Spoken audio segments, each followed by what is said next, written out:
मागच्या काही महिन्यांपासून चर्चेत असलेला मंत्रिमंडळ विस्तार आता कधीही होऊ शकतो अशा बातम्या येत आहेत. ममता बॅनर्जींच्या टीएमसीचं आणि ठाकरेंच्या शिवसेनेचे खासदार फुटून एनडीएमध्ये सामील झाले आणि एनडीएची लोकसभेतल्या खासदारांची संख्या आता 319 इतकी झाली आहे. मंत्रिमंडळाची पुनर्रचना, आगामी निवडणुकांना डोळ्यांसमोर ठेवून आखली जाणारी रणनीती आणि नव्याने जोडल्या गेलेल्या खासदारांना आणि जुन्या मित्रपक्षांना द्यावी लागणारी संधी, यातनंच हा मंत्रिमंडळ विस्तार होणार आहे. आपल्या आधीच्या 2 टर्ममध्ये नरेंद्र मोदी यांनी जुलै महिन्यातच टायमिंग साधत मंत्रिमंडळाचा विस्तार केला होता.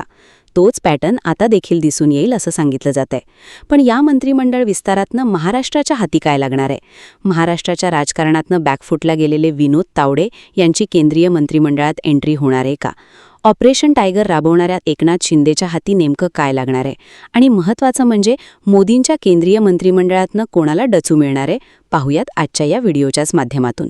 तर नमस्कार मंडळी, चला तर सुरुवात करूयात आजच्या महत्त्वपूर्ण बातमीपत्राला. तर मंडळी, सुरुवात करूयात ती आपल्या एक विशिष्ट प्रकारच्या बातमीपासून. मंडळी, मंत्रिमंडळ विस्तार करताना मंत्र्यांच्या कामांचं ऑडिट केलं जातं, राजकीय गणितं मांडली जातात आणि यातनंच काही जणांचा पत्ता कट होतो तर काही जणांना लॉटरी लागते. पंतप्रधान नरेंद्र मोदी यांच्या मंत्रिमंडळात सध्या 30 कॅबिनेट मंत्री, 5 राज्यमंत्र्यांचा स्वतंत्र प्रभार तर 36 राज्यमंत्री असे एकूण 71 मंत्री आहेत. लोकसभेतील एकूण खासदारांच्या 15% इतकी मंत्रिमंडळाची संख्या ठेवता येते. 543 खासदारांचे 15% म्हणजेच 82. पण अर्थातच सध्याच्या मंत्र्यांपैकी काही जणांचा पत्ता कट देखील होऊ शकतो. पण यामध्ये महत्त्वाचा विषय तो म्हणजे महाराष्ट्राचा.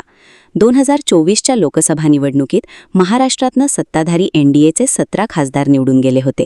त्यात आता ठाकरेंकडून शिंदेकडे गेलेल्या 6 खासदारांची भर पडली आहे. त्यामुळे लोकसभेतल्या एनडीएच्या महाराष्ट्रातल्या खासदारांचा आकडा 23 वर गेलाय. तर महाराष्ट्रातनं राज्यसभेवर गेलेल्या एनडीएच्या खासदारांची संख्या 15 इतकी आहे. पण सध्या केंद्रीय मंत्रिमंडळात महाराष्ट्राच्या वाट्याला केवळ 6 मंत्रिपद आहेत. भाजपच्या कोट्यातनं नितीन गडकरी, पियुष गोयल हे 2 कॅबिनेट मंत्री. शिंदेच्या शिवसेनेचे प्रतापराव जाधव यांच्याकडे राज्यमंत्रीपदाचा स्वतंत्र प्रभार आहे. तर भाजपचे मुरलीधर मोहोळ, रक्षा खडसे आणि आरपीआयचे रामदास आठवले हे राज्यमंत्री आहेत. पण येत्या मंत्रिमंडळ विस्तारात महाराष्ट्र भाजपमधनं कोणाला संधी मिळू शकते? तर आघाडीवर असलेलं सगळ्यात मोठं नाव आहे ते म्हणजे विनोद तावडेंचं. मुख्यमंत्री पदाच्या रेसमध्ये असलेल्या तावडेंना महाराष्ट्राच्या राजकारणात बॅकफुटला जावं लागलं. पण त्यानंतर त्यांनी भाजपच्या केंद्रीय पक्ष संघटनेत काम करत आपलं स्थान अधिक मजबूत केलं. बिहार आणि बंगालसारखी राज्य भाजपला जिंकून देण्यात संघटनात्मक पातळीवर त्यांची भूमिका महत्त्वपूर्ण होती. प्रभारी म्हणून तावडेंना जिथे जिथे जबाबदारी मिळाली तिथे तिथे त्यांनी पक्षाला यश मिळवून दिलं. महत्त्वाचं म्हणजे त्यांनी मित्रपक्षांशी देखील चांगल्या पद्धतीनं जुळून घेतलंय. त्यामुळेच त्यांना राज्यसभेची उमेदवारी देऊन खासदार करण्यात आल्याची चर्चा झाली आणि आता त्यापुढे जात त्यांना मंत्रिपदाचे प्रमोशन मिळेल अशी देखील चर्चा आहे. यासोबतच देवेंद्र फडणवीस यांच्या संभाव्य प्रतिस्पर्धी असलेल्या ओबीसी समाजातनं येणाऱ्या पंकजा मुंडे आणि मराठा समाजातनं येणारे आशिष शेलार यांना देखील मंत्रिपदाची लॉटरी लागण्याची चर्चा भाजप वर्तुळात होतीये. भाजपकडनं सर्वाधिक चर्चा ही विनोद तावडे यांच्या नावाचीच आहे. तर 6 खासदार सोबत घेत एनडीएमध्ये वजन वाढवलेल्या शिंदेच्या शिवसेनेत सुद्धा मंत्रिमंडळ विस्ताराबाबत जोरदार हालचाली सुरू आहेत. सध्या प्रतापराव जाधव यांच्या रूपात शिंदेकडे एकच केंद्रीय राज्यमंत्रीपद आहे. ते देखील शिंदे बदलणार आहेत अशी चर्चा सध्या होताना दिसते. पण लोकसभा खासदारांचा आकडा आता 13 वर गेल्यानं शिंदेंना केंद्रीय मंत्रिपद आणि केंद्रीय राज्यमंत्रीपद मिळणार का अशा चर्चांनी जोर पकडलाय. या मंत्रिपदासाठी शिंदेच्या सेनेकडनं आघाडीवर असलेलं नाव आहे श्रीकांत शिंदे यांचं. श्रीकांत शिंदे हे 3ऱ्या टर्मचे खासदार आहेत. एकनाथ शिंदे यांचे चिरंजीव आहेत. पण त्या पलीकडे त्यांनी ऑपरेशन टायगरमध्ये महत्त्वाची भूमिका बजावल्याचं सांगण्यात येतंय. परदेशात केंद्र सरकारचं प्रतिनिधित्व करणाऱ्या शिष्टमंडळामध्ये सुद्धा श्रीकांत शिंदेचा सातत्यानं सहभाग राहिलाय. पक्षांतर्गत अडथळे नसणं हा फॅक्टर सुद्धा श्रीकांत शिंदेचं वजन वाढवणारा ठरतो. सोबतच या मंत्रिमंडळ विस्तारात युवा खासदारांना संधी मिळेल अशी चर्चा असल्यानं श्रीकांत शिंदेचं नाव मंत्रिपदासाठी आघाडीवर आहे. पण एकनाथ शिंदेंना आणखी एक राज्यमंत्रीपद मिळालं तर नव्याने शिंदेच्या सेनेत प्रवेश केलेल्या खासदारांपैकी एका खासदाराची वर्णी तिथे लागू शकते असं बोललं जाते. ज्यात सर्वाधिक चर्चा ही संजय जाधव यांची आहे. 3 टर्मचे खासदार आणि परभणीमध्ये शिंदे सेनेला वाढवायची असलेली ताकद पाहता बंडू जाधव केंद्रीय राज्यमंत्री होतील या चर्चानं जोर पकडलाय. सोबतच धाराशिवचे खासदार ओमराजे निंबाळकर यांचं देखील नाव मंत्रिपदाच्या चर्चेत आहे.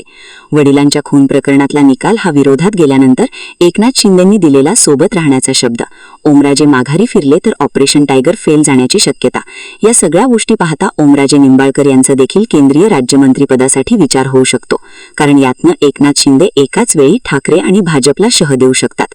सोबतच मावळचे खासदार श्रीरंग बारणे यांची निवड करत अनुभवी कार्यकर्त्याला संधी आणि पुणे जिल्ह्यात ताकद वाढवण्याची आखणी एकनाथ शिंदे करू शकतात असं म्हटलं जाते. लक्षात घेण्यासारखा आणखी एक मुद्दा म्हणजे सध्याच्या मंत्रिमंडळात राष्ट्रवादी काँग्रेसला एकही मंत्रिपद नाहीये. त्यामुळे आत्ताच्या मंत्रिमंडळ विस्तारात राष्ट्रवादीलाही संधी मिळू शकते असं बोललं जाते.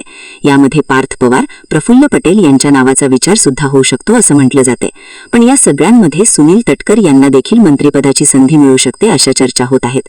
पण राज्यातल्या अर्थमंत्रीपदाचा प्रश्न प्रलंबित असताना राष्ट्रवादीला केंद्रातल्या मंत्रिपदाची जुळणी करता येईल का हे पाहणं सुद्धा महत्त्वाचं ठरेल.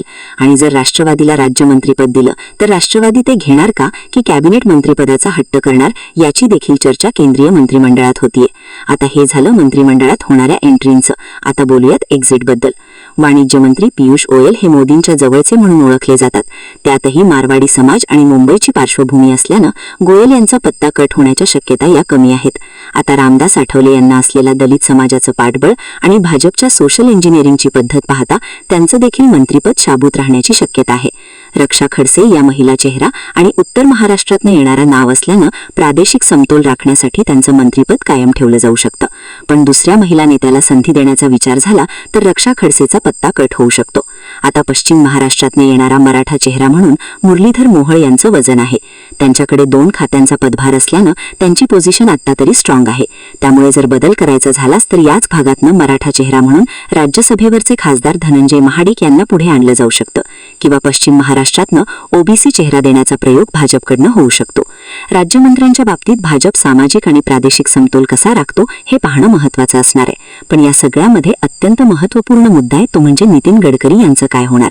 इथेनॉल, E20, E85 या सगळ्या धोरणांची बरीच चर्चा झाली. सोबतच मुंबई गोवा महामार्ग प्रलंबित असल्याचा मुद्दा देखील प्रचंड गाजलाय. एका बाजूला रिपोर्ट कार्ड आहे आणि दुसऱ्या बाजूला राजकीय स्पर्धा.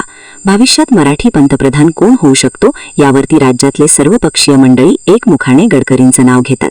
त्यांचे सर्वपक्षीय नेते आणि खासदारांशी उत्तम संबंध आहेत. शिवाय ते राष्ट्रीय स्वयंसेवक संघाचे फेवरेट आहेत. त्यामुळेच मोदीनंतर कोण या प्रश्नाचं उत्तर म्हणून त्यांचं नाव अनेकदा पुढे येतं. पण त्यांचे भाजपच्या शीर्ष नेतृत्वाशी असलेले संबंध हा कळीचा मुद्दा ठरतो. त्यामुळे 2019च्या संभाव्य स्पर्धेचा विचार करून गडकरींना मार्गदर्शक मंडळात पाठवले जाण्याची आणि राजकीय भाषेत सांगायचं तर त्यांना अडवाणी जोशींच्या पंक्तीत बसवलं जाऊ शकतं. असं घडलंच तर पक्षांतर्गत राजकारणात मोदी शहा यांना नजीकच्या भविष्यात प्रतिस्पर्धी उरणार नाही. पण पक्षांतर्गत राजकारणात बॅकफुटवर गेलेल्या गडकरींना हटून काम करणाऱ्या माणसाला काढलं हे ब्लंट मोदी शहा घेतील का हा देखील प्रश्न आहे. उत्तर प्रदेशनंतर महाराष्ट्रातनं सर्वाधिक खासदार निवडून येतात. पण त्या प्रमाणात महाराष्ट्राला सध्या फक्त 6 मंत्र्यांच्या माध्यमातून प्रतिनिधित्व मिळतंय. त्यामुळे येत्या मंत्रिमंडळ विस्तारात हा आकडा वाढणार का, कोणाला संधी मिळणार आणि कोणाचा पत्ता कट होणार. तुमचे अंदाज आम्हाला कमेंट बॉक्समध्ये प्रतिक्रिया लिहून कळवा. आणि तसेच शेवटी जाता जाता मात्र मित्रांनो, आपण एक गोष्ट कायमस्वरूपी लक्षात ठेवायला पाहिजे. ती म्हणजे आपण सर्वांनीच शांतता आणि संयमीपणे आणि विचारपूर्वक वागणूक दाखवली पाहिजे. कारण अनेक राजकारणी लोक त्यांच्या फायद्यासाठी जाती आणि धर्माच्या नावाखाली आपली राजकीय समीकरणे जुळवत असतात, ज्यात त्यांचा फायदा होतो. मात्र सर्वसामान्य माणसाचं नुकसान हे निश्चित होतंच.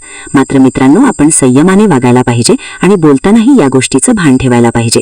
तसेच आपल्यामुळे कुणाचंही भावना दुखावणार नाही हेही आपण लक्षात ठेवायला पाहिजे की नाही. याबाबत तुमचं मत कॉमेंट बॉक्समध्ये नक्की द्या. आणि अशाच माहितीपूर्ण व्हिडिओसाठी आपल्या चॅनलला सबस्क्राईब करायला विसरू नका. धन्यवाद. जय हिंद, जय महाराष्ट्र.